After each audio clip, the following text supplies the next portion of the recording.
Who's a fat boy?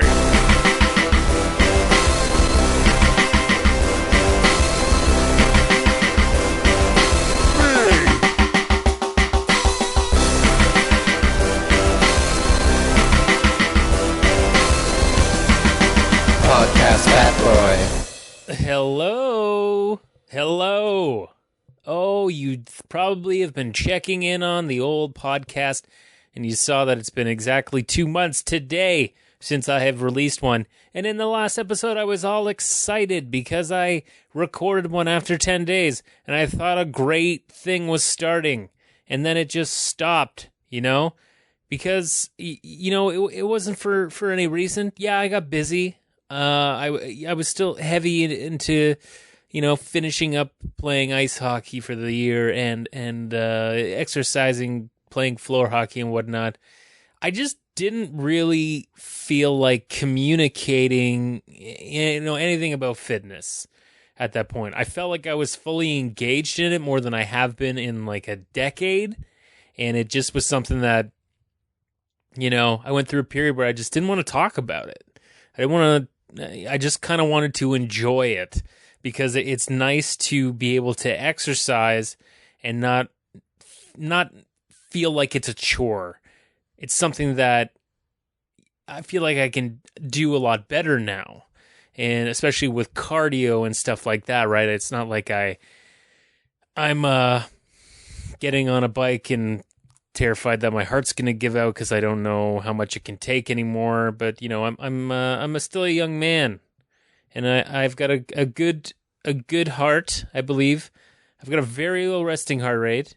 I've noticed that with all the increased cardio I've done this year, my resting heart rate is not like dangerously low, but for a guy that's a little bit overweight, you'd think I would be my heart would be pumping a little more. But that's a good sign. I don't feel dizzy or anything, so it's a good sign that, I just got a healthy heart. I don't need to pump my heart as much to get blood through my body. That's great. That's good fucking news. Yeah, to come to think of it, I don't wake up with like numb limbs or anything like that. Because that would be the worst. That would mean I'd probably need a pacemaker, which that's going to ruin Wonderland. I can't go on roller coasters anymore. Get a pacemaker. Excuse me. Sorry, I've been drinking a lot of water today. And it's kind of, like when people drink poison. It's good, though. I'm really trying to hydrate. I've found that is, one of the biggest crutches of the podcast is fluids that I'm drinking. One of them is not enough water.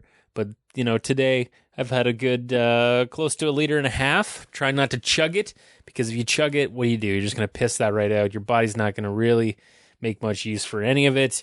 So I'm trying to, I had a good glug of one, but I've been sipping the next one because I'm about to get on the bike and do some exercising again. Guys, it's summer. Almost, okay? We got another month until it officially starts, but the weather's starting to be nice outside. It's time to start drinking calories with your beers and your margaritas. The royal wedding just happened. Prince Harry, Meghan Markle, an actress who was on a show shot in Toronto called Suits. She was on it so long she bought a house here. Then she sold it. Now she lives in like fucking Sussex or something. Is she going to continue her career? I don't know. I think she'll just get a couple of guest spots on Coronation Street. That's probably it. I don't know if she can keep flying back and forth. She's got to like fucking do engagements and wave at people now. That's your life, Meghan Markle. Hope you enjoy it. Get a fancy hat. And also, there's going to be a lot of pressure to have a child that will never be king or anything, but, join the family. That's important. A lot of pressure off of Harry. That's good. Good for him, he doesn't have to worry about being a king or any of that shit. It's all on his older brother. So he can, go and play polo and shit and not worry too hard. Enough about that. What else is going on? School shootings and shit? That's not going to stop. I don't even it's just like, you go on Twitter and then someone will be like, they post like Twitter does like a collage of all the victims And you scan through, and it's letting you know who died, and it's sad. And then when it's done, though, it's just like a automatic thing, I guess, that it's on Twitter. But you get to the end of this sad collage, and then it says, "That's it." Like, it's just like there's something about that makes me feel like, yeah, this is just like another fucking game that I'm playing, just swiping through this shit. It's like, it doesn't matter. How do you not change that? You should like lose the exclamation mark at least. That's it. Hey, have a good day, something like that. That's lazy algorithm work. Another thing I was reading about today, fake weed. Apparently fake weed's becoming a thing, especially in the States, where it's, people are spraying just whatever fucking chopped up plant you can find with chemicals. Some of it is like 85% more potent than THC, which I do like. No. I know someone, like a friend of my dad's, just ate 8 weed cookies in a sitting. Is this what's going to happen when this shit's legal? Like, I guess so, eh? Everyone's just going to be, we're going to lose track of what's a drug brownie and what's just a normal one. But yeah, the fake weed thing, I don't like at all. Like, I don't want to be smoking a fucking dandelion with some kind of rat poison or some shit on it, because people are getting really fucked up. Some people have died. Most people just like fucking have a psychotic break, which it wouldn't take much for me. Oh, goodness. Stay away from the fake weed. If you're in Canada, this shit's going to be legal soon. If you know any old hippies or anyone that used to be a hippie, and it's okay if they're white collar now, it's going to come back to them in a hurry, and they're all going to be growing weed and selling it to their friends and stuff like that. That's what's going to happen. No one's going to be fucking buying $10 a gram at the Ontario cannabis store or whatever the fuck it is. But yeah, I'm looking forward to it. I'll get to it later, why I think weed's important, because it's really the debate of recreational drugs. So you've got alcohol and you've got marijuana. Which is worse for you? Does alcohol have any health benefits? I don't think so. I don't think so at all. I think it's all bullshit what they say about alcohol. I think it's just you have little bits of poison at a time, just enough that your resilient body can wash it out of your system. And if you have too much, then yeah, you fucking die. It's pretty bad. But we'll talk about that comparison later on. Okay, guys? Because we're back with episode 34, and we're here to have a good time. Where's the time gone? It's nice to check in and see that people are listening. It's not just me listening to the episode for 2 seconds. There are listens that are happening. It's probably because I have so many ridiculous tags on the site where I host the podcast. If you went and found Podcast Fat Boy there, you would see like so many different categories. Like, anything I think of that I said in it, I just like create a category for it. So there's like just hundreds and hundreds of different categories. Maybe that's helping. Maybe someone's searching on Internet Archive for so sometimes I just have a category named blah, BLAH. I've also got like blah blah blah and blah blah blah, like different numbers of blah categories. And maybe someone's searching for that. Like, I'm looking for a real good blah pod. Something that'll, really make my fucking brain melt, like the fake weed I'm smoking. Smoke the real stuff, kids. That's all I gotta say. Where are we going? Where have we been? We've got fan questions, guys. I don't check my Twitter and stuff very much. I've been very busy with the other podcasts producing Confederacy of Dunks. If you're a basketball fan, go to dunkspodcast.com. We're on iTunes and Twitter, Stitcher, Twitter, Instagram, all that shit.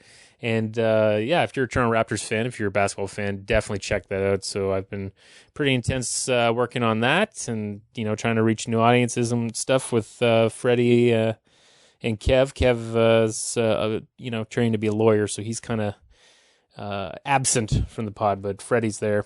And anyway, yeah, if you're into that, check that out. That's what I've been doing podcast-wise. But I'm back, and, I'm pretty goddamn sure that I'm going to be back with a vengeance with this, because, I'll probably get one or two more in before I slip off into the abyss again, but it's just, you got to go with how you're feeling, because I don't really, it's always a question of what does this podcast become? Is it me ranting? Is it something, am I just recording my thoughts in case something happens to me and they need to, put it into a droid? That might happen one day, because let's be honest, folks, you can't freeze this body. You ain't going to freeze that. It ain't coming back. Okay, so yeah, your best chance is to get these podcast fat boy thoughts into a droid, and that's pretty, fairly honest to me, I think. It's just going to be constantly asking for Big Macs, but no big deal. Get the fucking robot a Big Mac, for Christ's sake. So I had a former guest of the show tweeted and had a question, something about a stinky hockey bag, but I think that was misconstrued. The bag I was talking about was a Dakine knapsack, and I was talking about if I wanted to wash a knapsack. Okay, this is health oriented. You want to get fucking goddamn Fleshie disease from a dirty bag. I haven't washed it yet, but I did. What I didn't realize, which makes this bag even more fucking special, that I've had it for like 15 years, is the company Dakine started in Maui. And you guys remember 10 episodes when I recorded a couple in the Hawaii Islands, which is just getting fucking plowed right now by a volcano over on the Big Island there. They are like fucking, holy shit, a guy's leg got shattered by lava splatter. Oh man, you think about that happening when you're there. That's, obviously not in Maui. That's a dormant volcano, but, it could. They said that it's possible. As you can see, that's kind of what you get for living on an active volcano, though, right? Like, there's, like, always that risk that this thing that's constantly spewing like an asshole after eating jalapeno poppers is a little volatile. You don't want to live next to that asshole. You're eating jalapeno poppers, let me tell you. Burns. It fucking burns. So anyways, yeah, I have not watched that bag yet. It is more special to me knowing that it's from OIE. And did I join a gym? No. And I'm even firmer against this, joining a gym now, because, I've got my exercise bike. I love my fucking exercise bike. I've had it for 10 years. It's, a bit fucking, it's not beautiful or anything, but it gets the job done. And then I do my, either do 7-minute workouts. As I said before, check it out on your Android or Apple store. It's worth it. It's not very expensive. It might be $5 to $7. I'm not sure, but really good workouts. You can, the more you use it, they'll give you more free workouts. And let me tell you, it fucking works. 7 minutes circuit training. It targets the right muscles and does cardio at the same time. And there's a lot of evidence now that they're seeing that, having a short circuit training workout is just as good as having a long hour workout using weights and shit with more pausing. So that's the thing, is you don't really pause. You get 10 seconds between each exercise, and I'm always fucking gasping for air. I think it's great. So yeah, I have been doing that. The gym is so far removed from mine. I don't ever want to go back there again and see that one fucking fit Liu Kang looking motherfucker who, is super jacked. I feel awkward. I feel awkward in those situations. And even though it's super cheap near me, don't feel like I'm getting my money's worth, paying for a 3-month pass and going once or twice. Pretty fucking dumb. So do my own thing at home, kind of, like a nice rocky fucking workout sesh. I got elastic bands and I'm fucking buying a big piece of beef and just breaking the ribs with some punches. You know what I mean? Rocky. Check out Rocky, guys. Oh, God. you know, I guess you guys want like a bit of a career update. I think I'm going to start doing comedy again. I think I'm going to get back into it. I think I have to perform in some way. I don't even care if it's spoken fucking word. But if I keep only going to commercial auditions, I'm going to probably start beating myself in the head with a hammer. It could happen. So it's just, not very fulfilling just going out for commercial auditions. Very appreciative of all the work I've gotten in the last 9 years. My dream is to get one more or two more, one next year, one more this year, and then fucking call it quits on commercials for good. And that's it. I've done my time, right? I'm not going to be a fucking old guy going to commercial auditions. It's just not going to happen. I don't fucking get any joy out of this shit. So I got to find some joy in performing, guys. Hopefully I'll be promoting shows and stuff eventually. I'm just, doing some writing, going to shows, trying to get my whistle wet again. And speaking of which, I joined, there's a comedy softball league that my friends are a part of, and I joined the team. So, that's just even a little more motivation to be somewhere in the community again and meeting people and stuff like that, because I think I need that. So I'm looking forward. That's my goal for this year. That's my goal for the summer. Start getting back on stage. And other thing that I've accomplished that I'm really proud of is finally went back to the dentist. Okay, I've waited. Here's what happened with my dentist situation. It's been almost 3 years since I got a cleaning. I know, that's pretty fucking bad. But about a month or two ago, I went to a new dentist that my girlfriend recommended, and it was a life-changing experience as far as I've been going to the same dentist since I was a little kid, my entire life, essentially. Then my dentist retired, a new lady came in, and she's a fucking go-getter, man. She's digging holes for money. She's just she might as well have a fucking metal detector in my mouth. And I didn't like that. I didn't like that vibe. I didn't like it feeling like, I'm being shamed every time I went in. So, they kept calling. I just kept ignoring them, and it got to the point where they left a message and were like, hey, if you don't want to come anymore, it's fine. Just let us know so we can throw your shit out. Because we have 25 to 30 years of your fucking, tooth files. So never got back to them. That's just the way it works. Maybe that's why dentists are suicidal, because people always treat them like, they get ghosted sometimes. So I've found a new one, much more chill. I've been water picking and stuff for a long time, so my teeth were in pretty good shape. Obviously a lot of plaque, but that is a health thing you got to do, guys. You got to get your teeth clean. The plaque builds up. It creates problems. It's ridiculous that we have to pay for getting our teeth cleaned because it leads to so many other problems that clogs up waiting rooms and hospitals and stuff, right? People would be a lot healthier if they just covered $150 to $200 cleaning of the teeth. But I guess that's going to add up, right? But who knows with this election? Maybe the NDP will win and stick to their weird, vague promises. Who knows? That's not going to happen, though. It's going to be either red or blue again, and I don't even want to think about that. I don't even want to think about Dofo. Doug Ford, he was a fucking hash dealer. Fucking hash dealer. He was a hash dealer in high school. And maybe that's what the fucking they need. I don't know. I'm not going to vote for him, but maybe he'll, weed will become legal. He'll come out and be like, yeah, I used to deal hash. I was pretty fucking good at it. And I'm going to put that expertise towards running the province of Ontario. Thank you. So as we go into summer, just make sure, ticks are getting worse. They're really putting the Lyme disease scare in us. Just don't go frolicking in the bush wearing bare feet. You don't do any of that. Any bushy part of the forest near you, make sure you're wearing long pants. Put a little DEET on you. I'll take a little DEET poison over fucking Lyme disease. No biggie for me. So let's get on to a couple things I want to talk about, because I don't want to keep anyone too long.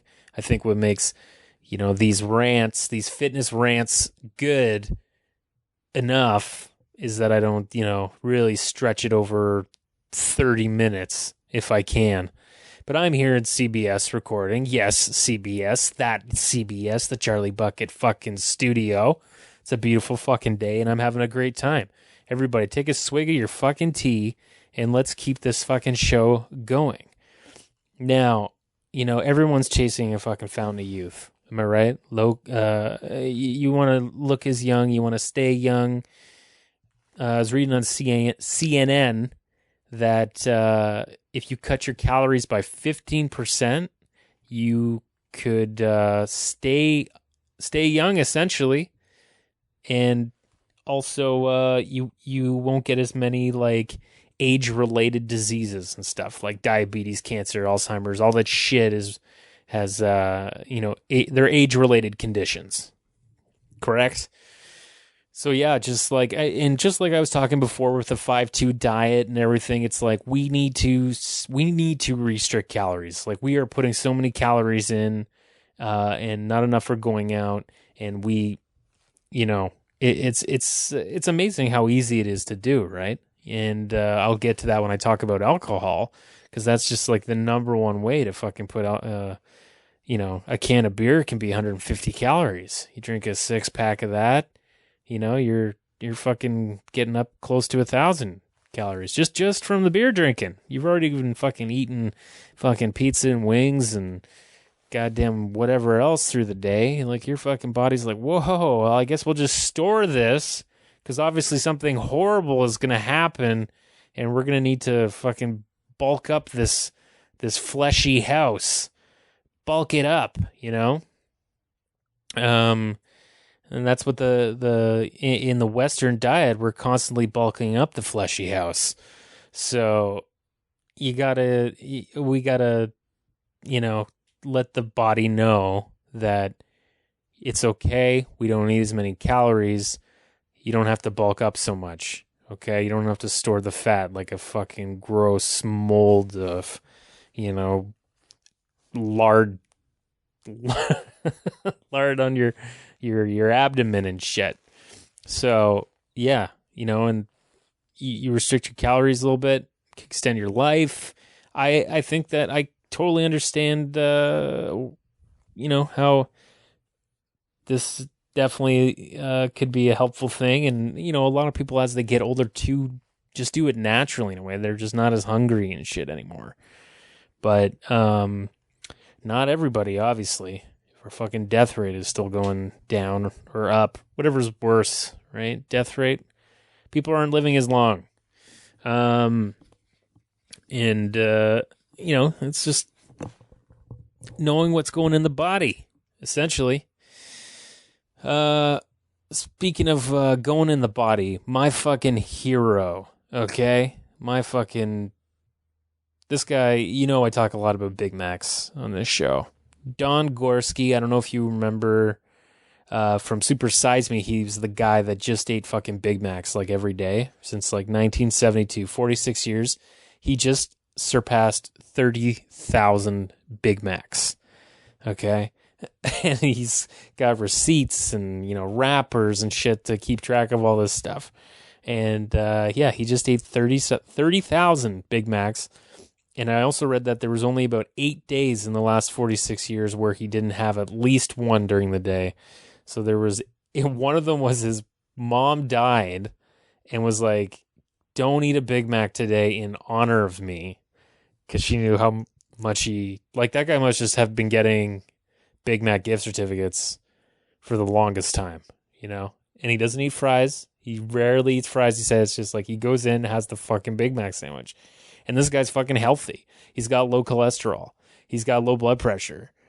And, 46 years of eating Big Mac. So he, on the doc that showed that he had the good cholesterol, which, not everybody's blessed with that kind of cholesterol that is essentially stays low. It always stays low, and his body doesn't absorb cholesterol from what he's eating like most people do.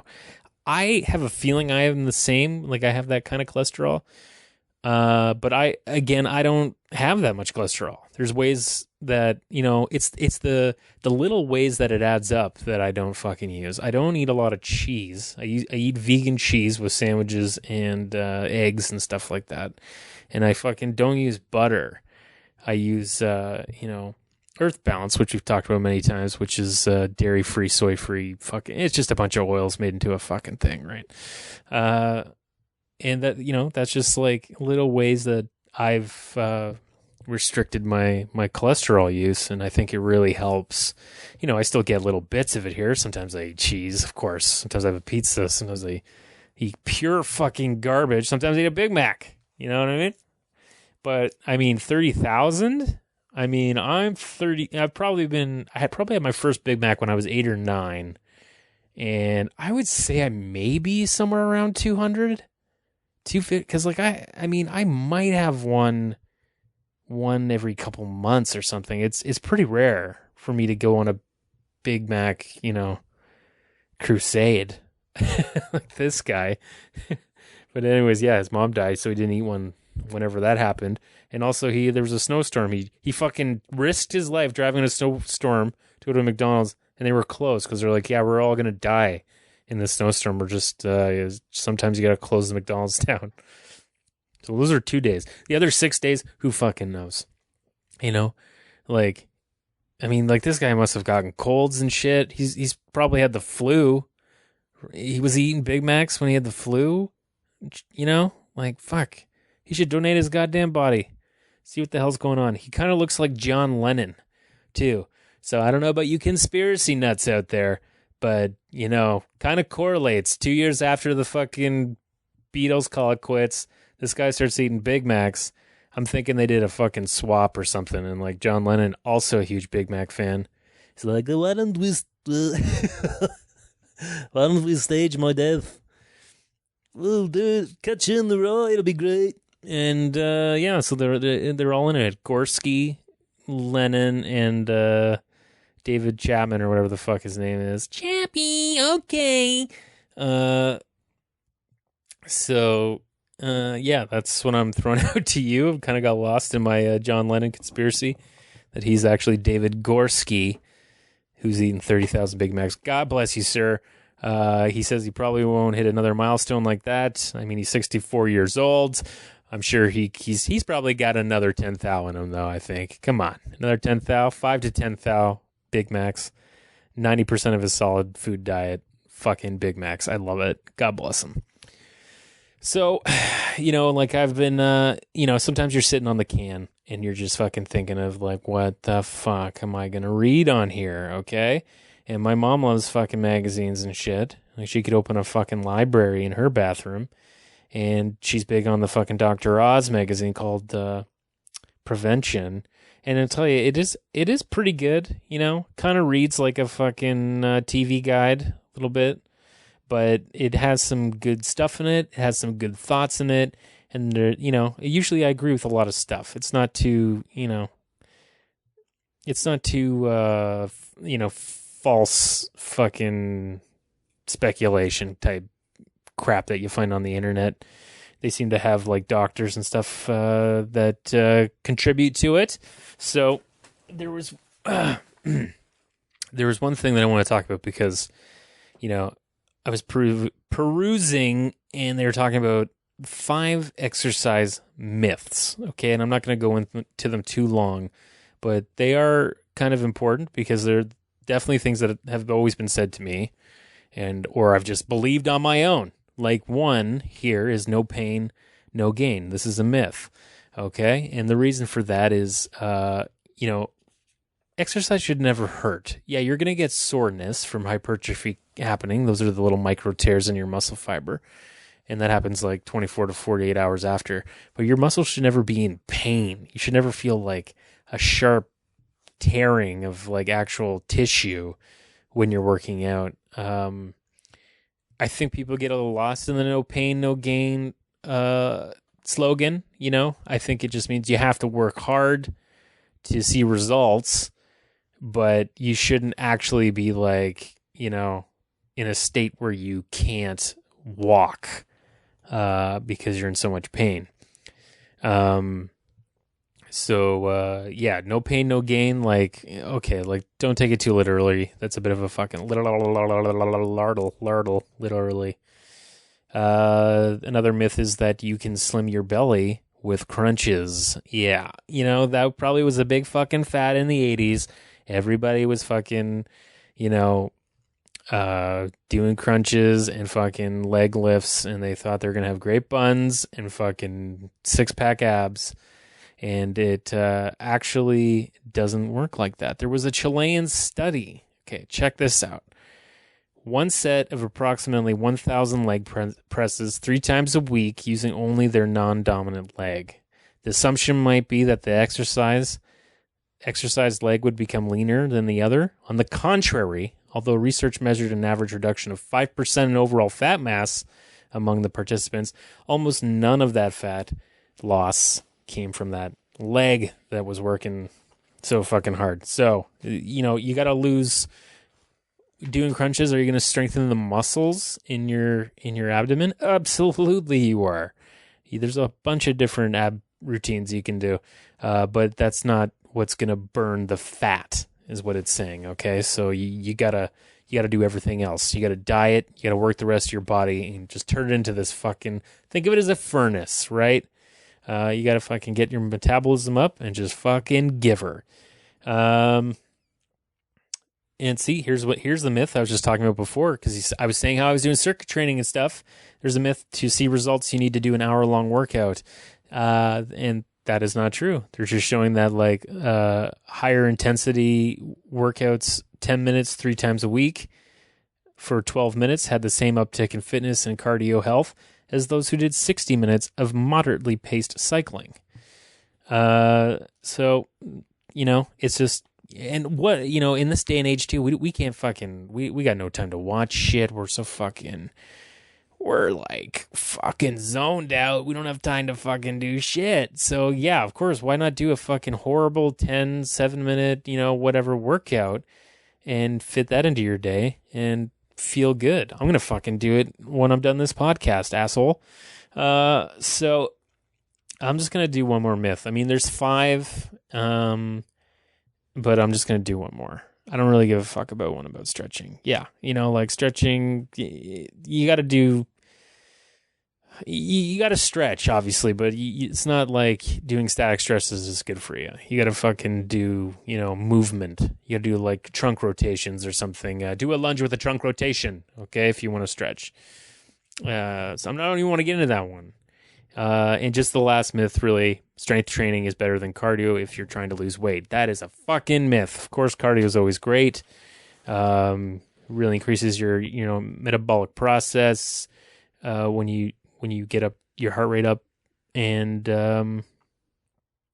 it seems to be that resistance training is great for improving your strength and lean body mass, but to actually burn fat, it seems that you've got to get cardio in there. You got to fucking hit the bike and fucking change it up so you're not just doing one resistance level. You got to fucking think of it as a hill.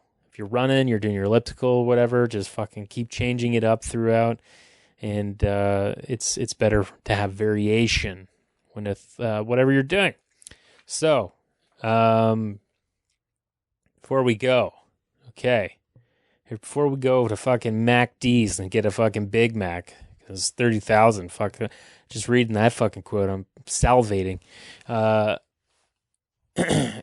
Alcohol, I still think since day one, the fucking first episode of this podcast where I had a trainer on, and he's like, I think all your problems are alcohol related, which is true. You eat shit when you're drunk. You fucking, drinking itself, so many calories and stuff. There was a fitness blogger from Sweden, and she cut out alcohol completely, and that changed her life. She went from having, drinking probably quite heavily, at least 3 times a week, to having like 1 glass of wine every 2 weeks or something like that. And it makes a huge fucking difference. Alcohol dehydrates you, which is really bad too. I fucking love it. I love like a nice cold beer. I love a fucking ron pintado or ron centeno, which is Spanish for Ryan soda with a dash of Coke or rum and Coke. Just a dash of the Coke though. Oh, love it.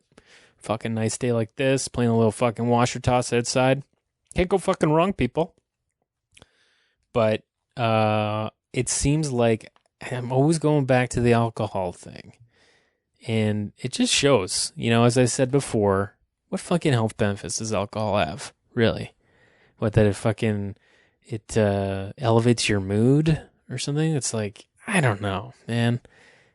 I think marijuana it does a lot more for sick people than alcohol does. All alcohol does is make people sick.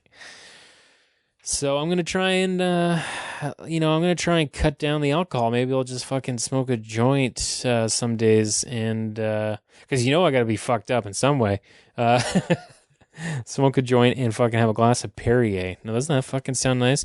I'm sure that's what the fucking hipsters are going to do once this is all legal. It'll be a thing to, drink fucking some fancy Perrier or San Pellegrino and have a bowl, It sounds kind of fucking nice to me.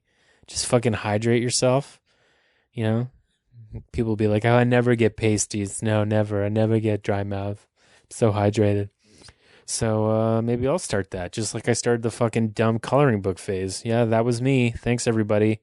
I'm going to finish the podcast on some, I want to give some people some weight loss alternatives. Another great thing from the, Prevention magazine. Looks like an Archie fucking comic for, sad people. So there are some weight loss alternatives that people are doing. One that I thought was hilarious was called the abdominal pacemaker. The Maestro rechargeable system is an implantable device that works by emitting electrical pulses that block hunger signals from the stomach to the brain. So this thing gets implanted somewhere on your, where your esophagus and your stomach meet, and it just starts shocking you every time you're feeling hungry or something, I guess, to make you feel like you're not hungry at all. And it is available now. And it looks like, I'd love to feel like patients are saying that it feels like mild heartburn when it's on, which, I have some of the time anyway. Maybe I'll get the abdominal pacemaker. Can I still go on fucking roller coasters, though, at Wonderland? Does that count as a pacemaker? Am I allowed to go on the Dragon Fire or whatever? I haven't been to Wonderland in 6 years. But, people are going to need to know. Okay, I'll do one more. One more, guys. This is fucked up. A balloon you swallow. Okay. Implanting balloons in the stomach to create a sense of fullness is a method that's been around since the 80s. But previously, the balloons were filled with saline and were linked to minor side effects like cramping, nausea, and more serious side effects, including death. The Obalon balloon system, recently approved only for adults with a BMI of 30 to 40, uses a different method. Patients swallow one capsule, which contains a single small balloon, in a doctor's office once a month for up to 3 months. After the capsule is in the stomach, a doctor uses a small catheter to inflate the balloon with gas. Each balloon floats at the top of the stomach and stays in place for 6 months. During that time, patients receive professional diet and exercise support. Oh, okay, good. So I need to get balloons in my stomach to get this kind of support. Great.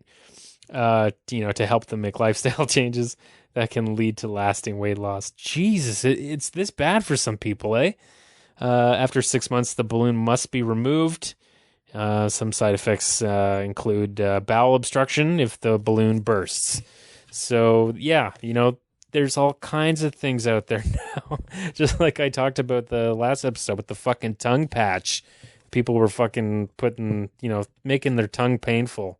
So you're just like, I don't want to fucking eat. Fuck it. And that's pretty much it. I'm not going to go too much further with that. Of course, you can always get, a prevention magazine if you want to put those in your bathroom and read. They have some good things to get you thinking. Got some good recipes. I recommend it. I enjoy it. and I'm having a good time, okay? Am I going to get a fucking Big Mac later? Probably not. I've got dinner plans tonight, okay? We're doing a fucking double date. I don't know if I have time to get a fucking thing. But I'm just going to close with, playing a little bit of the fucking best news you could ever hear. God bless this company. They are all that's good in the world. Been craving a Big Mac and fries lately? Apparently you're not alone. Sales at U.S. McDonald's restaurants are rising for the first time in a while. The company says its sales in the U.S. have risen just under 1% in the third quarter of 2015. The first time the world's largest burger chain has seen its American sales go up in 2 years. The jump in sales can be attributed to a lot of little things. First off, the restaurant's menu has been simplified recently. That was in response to franchises complaining that complicated menu items were causing slower speeds at the counter. McDonald's has also tweaked how its food is prepared, like switching from margarine to butter on its Egg McMuffin and changing how its burger patties are seared. The chain's also tried to improve its image regarding where its food comes from. The company announced it would only serve chicken not treated with antibiotics and would switch to cage-free eggs in the next decade. Then, of course, there's all-day breakfast, which McDonald's rolled out nationally on October 6th to try to boost sales. The switch made headlines, but Mickey D's franchise owners were reportedly frustrated, claiming all-day breakfast created more confusion, lower quality food, and customer abandonment. McDonald's CEO Steve Easterbrook, who took the job in March, said it's too early to judge the success of all-day breakfast, but he's pleased with the other changes under his leadership. And why wouldn't he be? After the company's sales increase was announced, McDonald's stock prices jumped to an all-time high. Whoa, bro. Okay, so I just wanted to go out on that. Little fucking update on how great McDonald's is doing. Haven't had the fucking, all-day breakfast shit yet. Haven't done it yet. I like to have that pressure of 11:30 on me if I'm getting a McDonald's breakfast sandwich. But have yet to have an 11 p.m. Egg McMuffin. Still chasing that dream.